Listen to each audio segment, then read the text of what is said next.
Good morning, students. I'm Shashi Verma, your English teacher, and today we are going to study about models. Okay, this is our new topic. So it's very simple topic. कुछ भी नहीं है इसमें, बहुत simple है. Just you have to learn something, you have to understand something, and the most important thing, you have to use these models. Okay. So first of all, what is model? What is model? For some person pronounce this. Sorry, some person pronounce these modals, but this is not modals. This is models. Okay. So what are models? Models are the auxiliary verbs or we can say helping verbs. simple बात. Models क्या है? Auxiliary verb है या helping verb है. ठीक है, दोनों में से कुछ भी हम इसको बोल सकते हैं. जैसे आपकी बी फॉर्म्स और हैव फॉर्म्स या डू फॉर्म्स हैं, उसी तरह से ये भी हेल्पिंग वर्ब है. Then we use to express it use to express attitude. Okay, इसको हम यूज करते हैं एटीट्यूड के लिए. हेल्पिंग वर्ब्स, जो बाकी की हेल्पिंग वर्ब्स थी वो हमें बहुत सारी चीज़ बताती थी, और सेकेंडली हमें टाइम रेफरेंस भी बताती थी. टाइम भी हमें उनसे पता चलता था.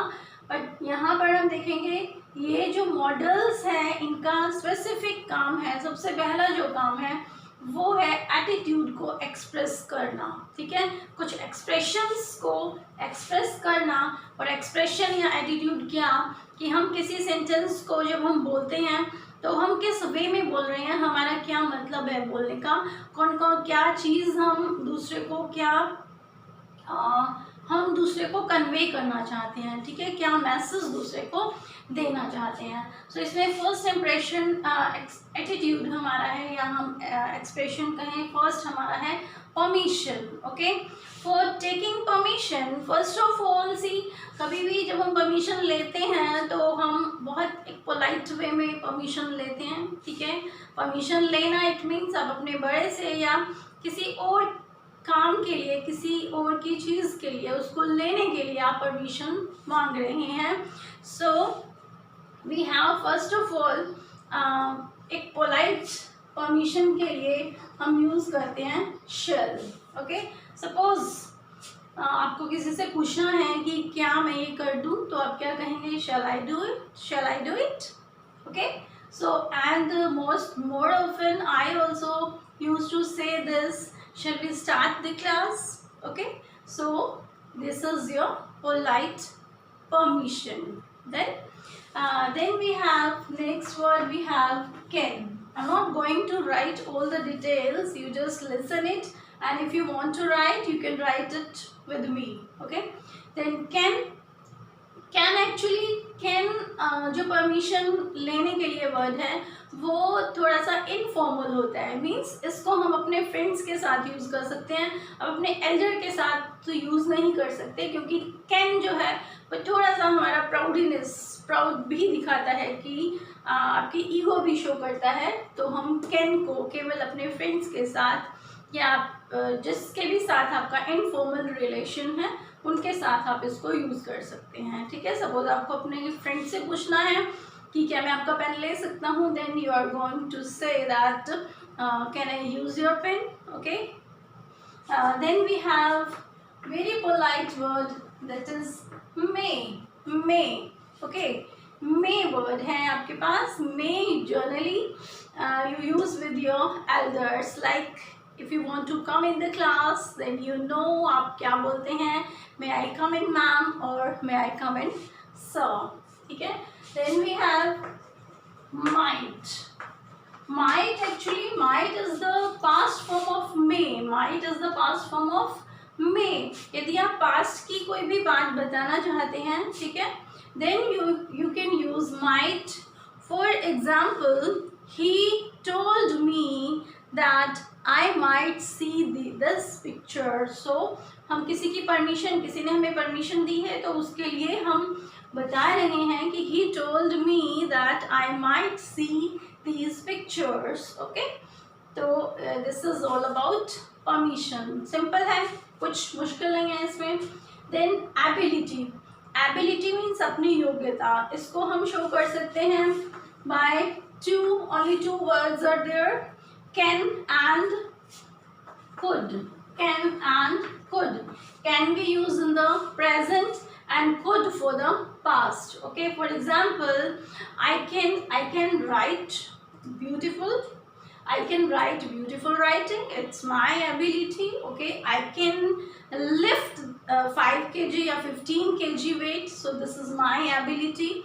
और यदि पास्ट में हम बात करें तो हम कहें कि I could run fast when I was 16 years old. Okay, so ये मैंने अपने पास्ट की एबिलिटी की बात की. सो एबिलिटी कैन और कुड से हम एक्सप्रेस करते हैं, और can in present and could in the past. Okay, then we have a very beautiful words like threat, determination and promise. इसको थोड़ा सा ध्यान से समझना है. इसके लिए हम दो ही यूज करते हैं, दैट इज विल और शेल, विल और शेल. अभी आपको बताया मैंने कुछ पिछले लेक्चर्स में दैट विल शेल का यूज क्या होता है. Shall generally we use with the first person pronoun, that is I and we, and will we use with the second and third person. Okay, so पर यहाँ पर यदि हम इस एक्सप्रेशन के लिए इसको शो कर रहे हैं, थ्रेट, डिटर्मिनेशन या प्रॉमिस के लिए यूज कर रहे हैं, तो हम उल्टा करेंगे. यहाँ पर इस एक्सप्रेशन के लिए शैल को हम यूज करेंगे सेकेंड और थर्ड पर्सन प्रोनाउन के साथ, और विल को यूज करेंगे हम फर्स्ट पर्सन यानी कि आई और वी के साथ. ठीक है, फॉर एग्जाम्पल मैं आपको कहना चाहती हूँ बाहर मिलना मुझे, तो क्या कहूँगी, आई will see you outside, I will see you outside. कई बार होता है ना, मैम के सामने आप किसी बच्चे की शिकायत लगा देते हो, फिर आप वो घूर के देखते हैं और थोड़ा सा मॉमरिंग करके बोलता है बाहर चलियो, बाहर देखूंगा तुझे, है ना. So this word is like that, I will see you outside. Okay, और if you want to determine something, determine होता है कि एक दृढ़ निश्चय करना कि ओके मैं ये काम करूँगी ही करूँगी. ठीक है, जैसे मॉडल्स है तो आप कहोगे कि मैं इसको अभी ये जो लेक्चर चल रहा है इसी के दौरान ही मैं इसको अच्छे से समझ लूँगी. ठीक है, अच्छे से कर लूँगी, आज मैं इसको लर्न कर लूँगी. तो दैट इज़ योर डिटर्मिनेशन. तो आप क्या क्या कहेंगे, यदि आप आई के साथ बोल रहे हैं देन यू यूज विल. यदि हम किसी और का बता रहे हैं तो कहेंगे she will learn this topic today, she will learn this topic today. Okay, और I she shall learn this topic today, और I के साथ हम कहते हैं तो I will learn this topic today. Okay, then for promise, यदि हम किसी से promise कर रहे हैं कि जैसे मम्मा ने आपको डांटा और आप प्रॉमिस करते हो फिर मम्मा को कि ठीक है मम्मा मैं इसको आगे से नहीं करूँगा, तो आप क्या कहेंगे, okay I will not do it again. Okay mamma sorry, I will not do it again. It means you are promising, आप प्रॉमिस कर रहे हैं. ठीक है, तो इस एक्सप्रेशन को याद रखना है. विल एंड शेल के यूज़ को हम एडवर्ड्स कर देंगे यहाँ पर इस एक्सप्रेशन के यूज़ के लिए. ठीक है, then we have possibility. For possibility we have 4 things. Okay, 4 things: can, could and may and might. May और might. ठीक है, so ये है हमारे पास. अब प्रेजेंट की पॉसिबिलिटी है, आप कैन भी लगा सकते हैं. पास्ट की पॉसिबिलिटी आप कुछ भी यूज़ कर सकते हैं. जनरली मे और माइट हम यूज़ करते हैं पॉसिबिलिटी के लिए.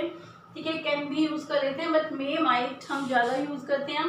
फॉर एग्जांपल बहुत बादल हो रहे हैं और आप किसी को बता रहे हैं कि it may rain any time, कि किसी भी टाइम बारिश आ सकती है. इट मीन्स मैंने आपने यूज़ किया, इसका मतलब ये है कि पॉसिबिलिटी वहाँ पर ज़्यादा है. ठीक है, और हल्के से बादल हैं तो आप कहते हैं it might rain today, so it means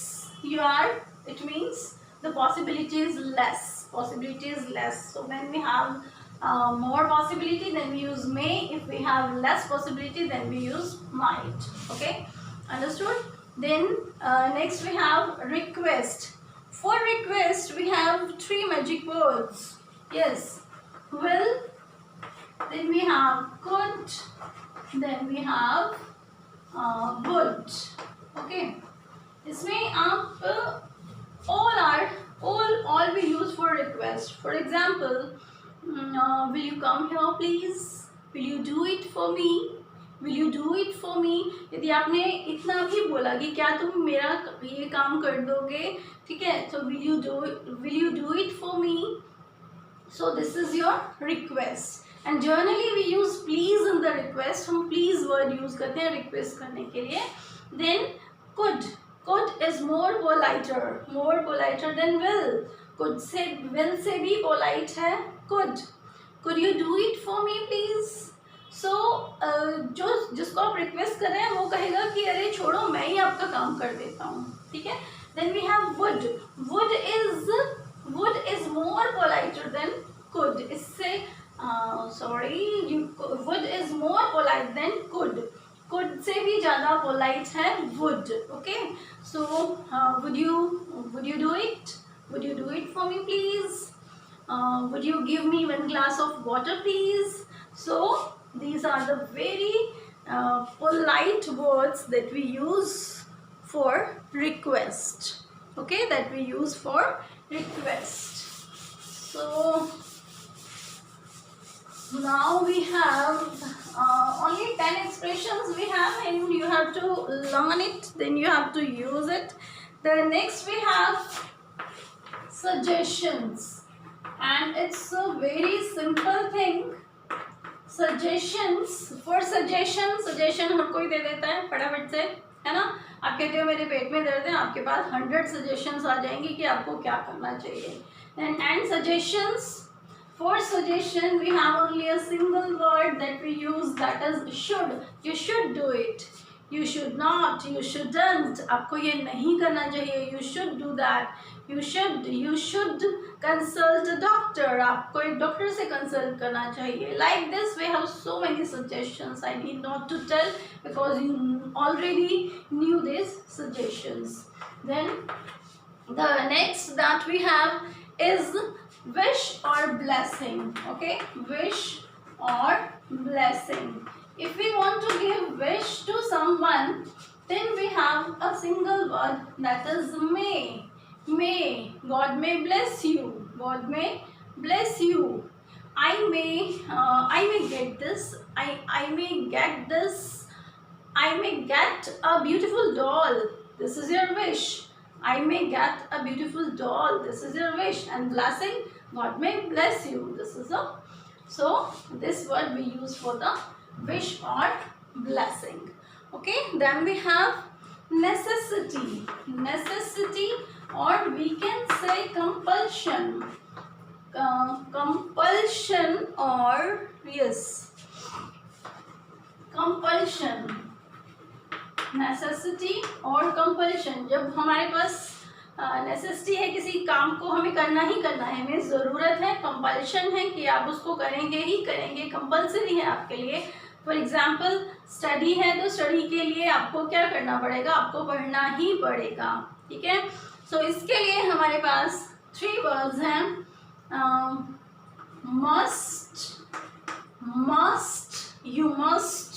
You must study hard to get good marks. Okay, you must study hard to get good marks. So, and second, generally teachers use this. You have to do this, students. You have to do. Then you have to study hard to get good marks. You have to listen to me carefully to make this topic understand. Okay. Then we have one more is need. Okay, need. You need to do this. You need to do this. कि आपको ये काम करने की आवश्यकता है. You need to listen to me carefully. You need to listen to me carefully. Okay, so these are the examples. कि must, have to, need आप कोई भी इसमें use कर सकते हैं. ठीक है, जो आपको ठीक लगता है, for necessity and compulsion, understood. Then next we have is moral obligation. moral obligation, अब moral क्या होता है? moral का मीनिंग हम सबको पता है कि एक सोसाइटी के अंदर हम लोग रहते हैं, समाज में रहते हैं, बहुत सारे लोगों के साथ रहते हैं, तो मोरल क्या कि जो सोसाइटी अप्रूव करती है जिन चीज़ों को, दैट इज़ योर मोरल, ठीक है, जो चीज़ें हमें भी अंदर से पसंद है और सबको सही लगती हैं, ठीक है, that is right, that is a moral, okay. तो मोरल ऑब्लिगेशन क्या, इसके लिए हम वर्ड यूज करते हैं ought to। फॉर एग्जाम्पल कि आपकी ड्यूटी है, मीन्स आपकी मोरल ऑब्लिगेशन है, आपके ऑब्लिगेशन होता है किसी चीज़ को ऑब्लिगेट करना, यानी टू स्टॉप, यदि आप कुछ गलत कर रहे हैं तो उसको स्टॉप करना, दैट इज ऑब्लिगेशन। तो मोरल ऑब्लिगेशन मीन्स कि जो आपको मोरली बताए, करेक्ट करे कि ये आपकी ड्यूटी है, ये काम आपको करना है और ये मोरली करेक्ट है, ठीक है। So for that we use ought to। For example आपके पेरेंट्स बहुत बीमार हैं, बूढ़े हैं, तो you ought to serve him, you ought to serve him, ठीक है, वहाँ पर it's your moral duty that you आपको उन्हें सर्व करना है, सो हम ought to यूज करेंगे, you ought to serve your parents, okay. Then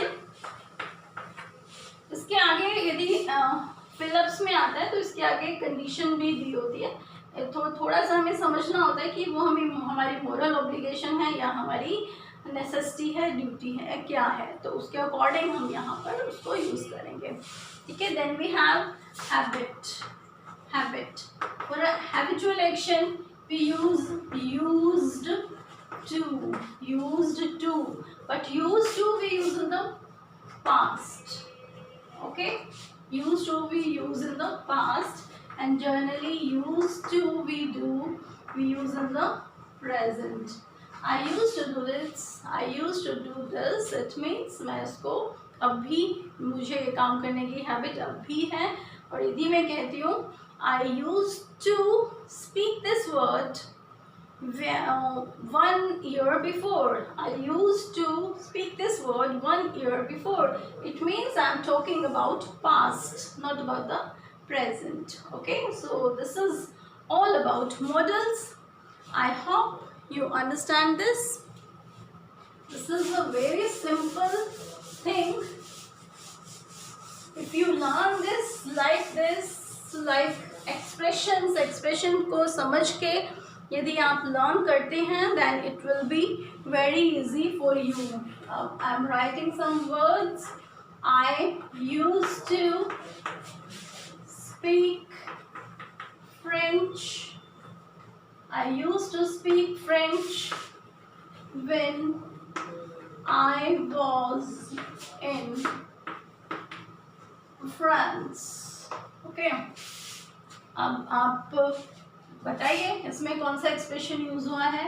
then you should understand it carefully, ठीक है। You must study hard to get good marks, ठीक है। इन सेंटेंसेस को पढ़िए और डिसाइड कीजिए कि इनके अंदर कौन से एक्सप्रेशंस, कौन से एटीट्यूड बताए गए हैं, किन एटीट्यूड में इन सेंटेंसेस को कहा गया है, okay. I hope you understand this topic students. Thank you.